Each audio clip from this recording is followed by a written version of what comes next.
Hello, welcome back to my channel all about mama's life. तो आज हम बात करने वाले हैं कि छोटे बच्चे रोते क्यों हैं, उनके रोने के रीजन क्या होते हैं और उनके रोने को हम चुप कैसे करा सकते हैं, उनका रोना बंद कैसे कर सकते हैं, हम उनकी प्रॉब्लम्स को जान के कैसे कर सकते हैं, उनका सॉल्यूशन कैसे निकाल सकते हैं, इस बारे में हम बात करेंगे। तो सबसे पहले तो हम बात करेंगे कि बच्चे रोते क्यों हैं। तो रोना ही उनका कम्युनिकेशन है। रोना या हंसने से हमें उनके पता चलता है कि बच्चा जब रोता है और हंसता है तो हमें पता चलता है कि बच्चा कंफर्ट में है या डिस्कम्फर्ट में है। तो बच्चा रोने से ही अपनी हर चीज को कम्युनिकेट करता है कि मुझे ये चीज चाहिए या मुझे ये चीज परेशान कर रही है।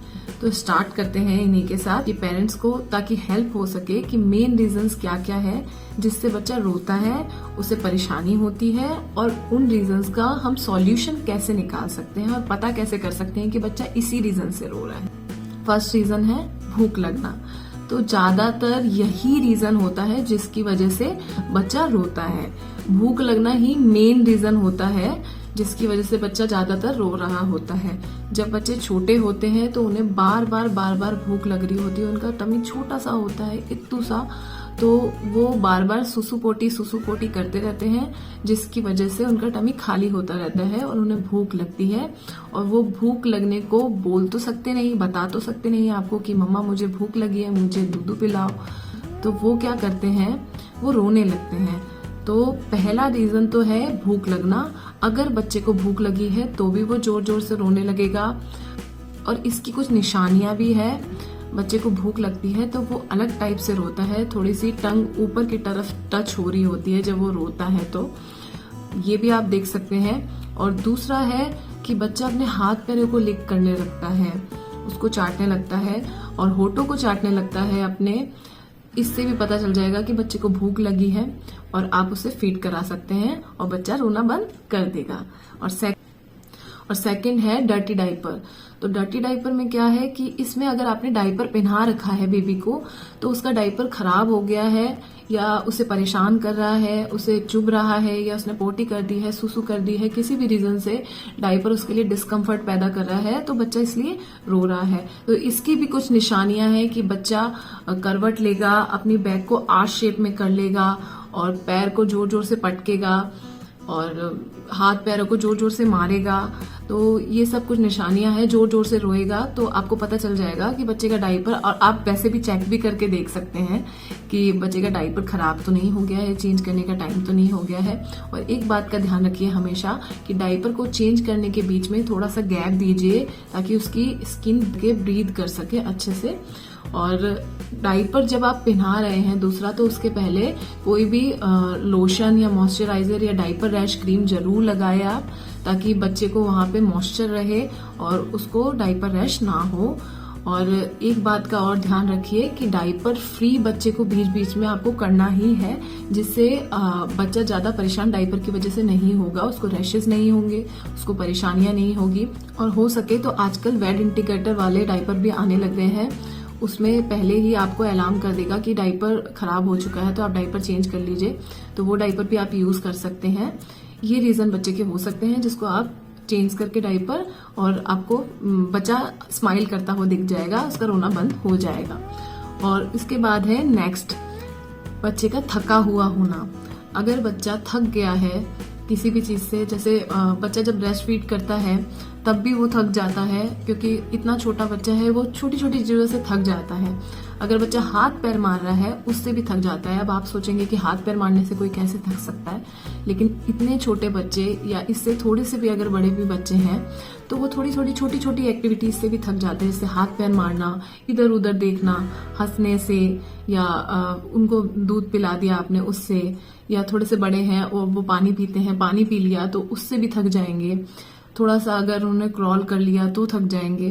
तो अगर बच्चा थक गया है तो भी उसे नींद की जरूरत है या थकान हो रही है बॉडी में, उसे रेस्ट चाहिए, तो भी बच्चा रोएगा।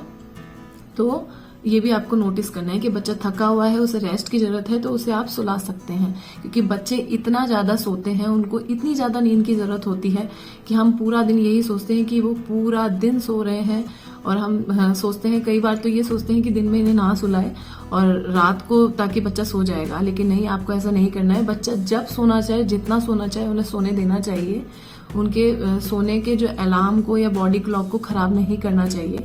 जब जब बच्चा सोना चाहेगा, इतना छोटा बच्चा सोता है बार बार, तो जब जब बच्चा सोना चाह रहा है तब तक उन्हें सोने दिया जाए, जिससे बच्चे की बॉडी बार बार ना थके और वो रोए ना। तो अगर बच्चा थका हुआ है और आपने उसे सुला दिया तो वो रोना बंद कर देंगे। अब इसके बाद है नेक्स्ट बर्प या ढकार दिलाना। तो बच्चे को बर्प दिलाना हमें डॉक्टर सिखाते हैं कि बर्प दिलाना है। जब भी आप फीड कराएं उन्हें बर्प दिलाना है, यहाँ पे लेना है और बर्प दिलाना है आराम से। आप बर्प दिलाते हैं बच्चे को कई बार, तो बर्प दिलाने से क्या होता है, एक बार तो बच्चा बर्प ले लेता है, लेकिन ढकार का क्या होता है कि एक बार अगर बच्चे ने ढकार ले ली तो हम सोचते हैं कि बच्चे ने बर्प ले लिया है, अब हम उसे नहीं दिलाएंगे, बर्प हो गया। लेकिन कई बार क्या होता है, पेट में और भी ज्यादा, हमारा भी कई बार होता है कि हमें कई बार ढकार आ रही होती है और हम बार बार लेते हैं, फिर भी हम सेटिस्फाइड नहीं होते क्योंकि हमारे पेट में और भी ज्यादा होता है। तो इसलिए बच्चे का भी कई बार ऐसा होता है कि उसके पेट में और भी ढकार होती है और हम उसे एक बार दिला के और सुला देते हैं।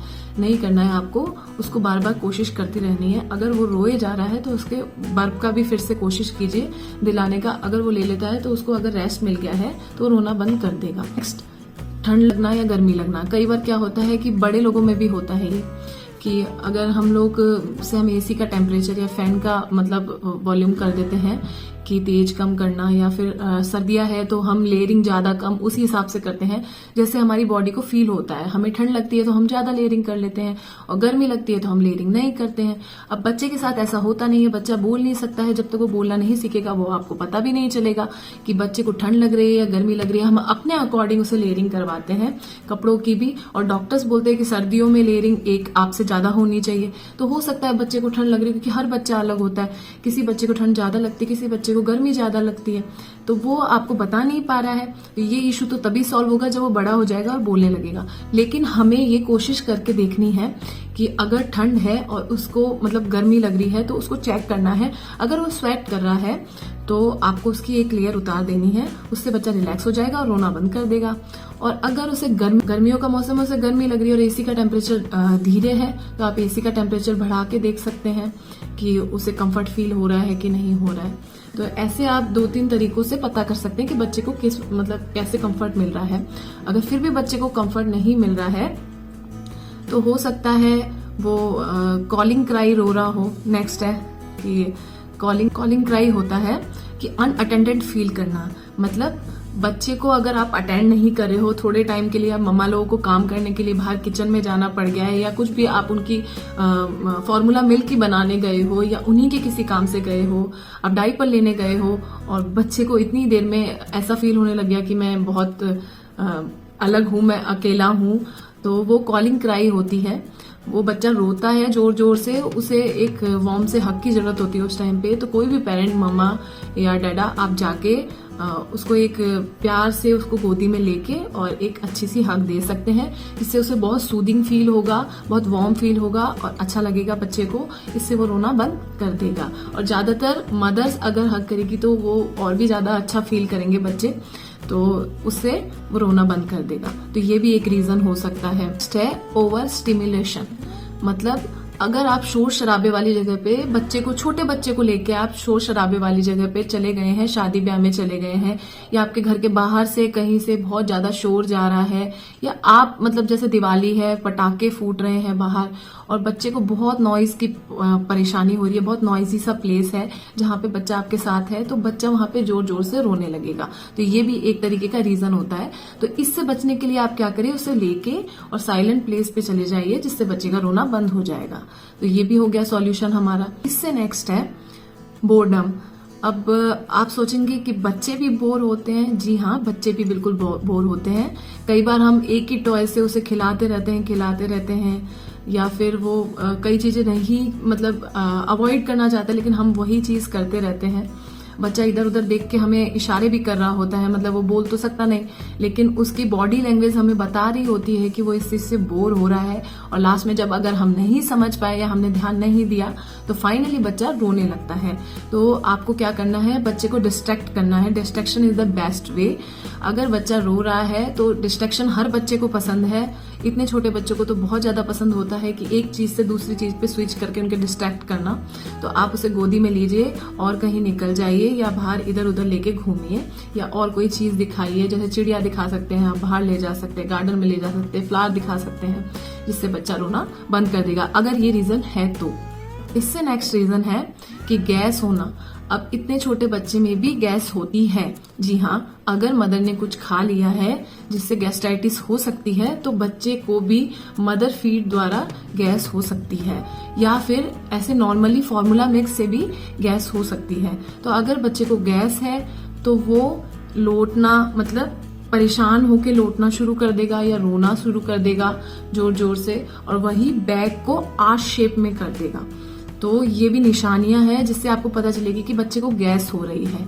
तो आपको फिर डॉक्टर के पास लेके जाना है बच्चे को और गैस का इलाज करना है। और गैस पे मैंने एक न्यूबॉर्न बेबीज के लिए वीडियो भी बना रखी है मेरे चैनल पे, आप जाके उसे चेकआउट मार सकते हैं, जिससे आपको पता चलेगा कि घर में घरेलू उपचार से बच्चे की गैस को कैसे ठीक कर सकते हैं। अगर इससे भी आपकी गैस की प्रॉब्लम सॉल्व नहीं होती है तो आप डॉक्टर के पास जा सकते हैं, जिससे बच्चा ठीक हो जाएगा।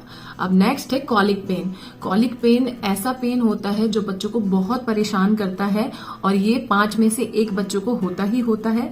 और ये इसकी निशानियां हैं कि बच्चा अगर 3 घंटे से ज्यादा या 3 घंटे तक लगातार रो रहा है, तो आपको फिर पता चल जाएगा कि ये कॉलिक पेन ही हो रहा है। उसका मुंह भी रेड हो जाएगा पूरा, और वो पैर मोड़कर रखेगा, पूरा परेशान होता रहेगा, वो सो भी नहीं पाएगा। तो ये सब निशानियां हैं। तो वो पैर मोड़कर रखेगा, वो सो भी नहीं पाएगा, उसका मुंह भी लाल हो जाएगा। ये सब निशानियां हैं कॉलिक पेन की। तो आपको आपके डॉक्टर से कंसल्ट करना है या फिर डॉक्टर के पास बच्चे को लेके जाना है, जिससे इस प्रॉब्लम को भी हम सॉल्व कर सके। और इससे नेक्स्ट है कि छोटी मोटी प्रॉब्लम्स मैं आपको बताने वाली हूँ, कि जैसे बच्चे के आई लैशेज जो होते हैं वो कई बार टूट के आंखों में चले जाते हैं, वो फंस जाते हैं, तो उससे भी बच्चा अनईजी फील करता है और रोने लगता है। उसको कहीं इचिंग हो रही है तो उससे भी बच्चा रोने लगता है, क्योंकि वो खुद से इचिंग नहीं कर सकता और आपको बता भी नहीं सकता है। तो आप क्या कर सकते हैं, आप धीरे धीरे उसकी बॉडी को सहला के भी देख सकते हैं। हर पार्ट को सहला कर देखिए, अगर बच्चा चुप हो रहा है तो उसको इचिंग ही हो रही थी। और इससे नेक्स्ट है कि अगर बच्चे को आपने कोई खराब मटेरियल, या मतलब जो कॉटन के अलावा मटेरियल होते हैं, वो आपने बच्चे को पहना दिया है, तो ये बिल्कुल गलत है। पर अगर आपने बाई चांस पहना दिया है तो उससे भी अनकंफर्टेबल होके बच्चा रो सकता है। या फिर बच्चे को कहीं रैशेस हो गए हैं, जैसे डाइपर रैश या स्किन पे रैश हो गए हैं कोई भी मटेरियल पहनने से, तो भी बच्चा रो सकता है। या एलर्जिक प्रॉब्लम हो गई है तो भी बच्चा रो सकता है।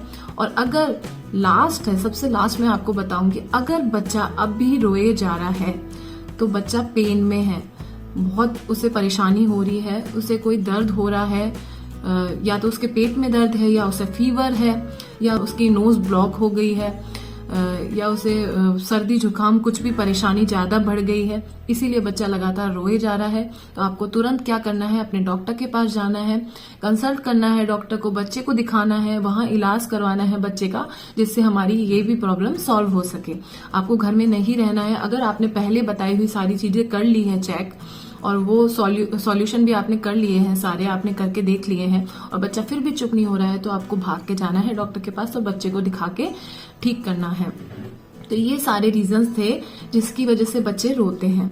तो बच्चे बहुत ही प्यारे होते हैं, लेकिन उनका ध्यान हमें बहुत ही नाजुक तरीके से रखना होता है।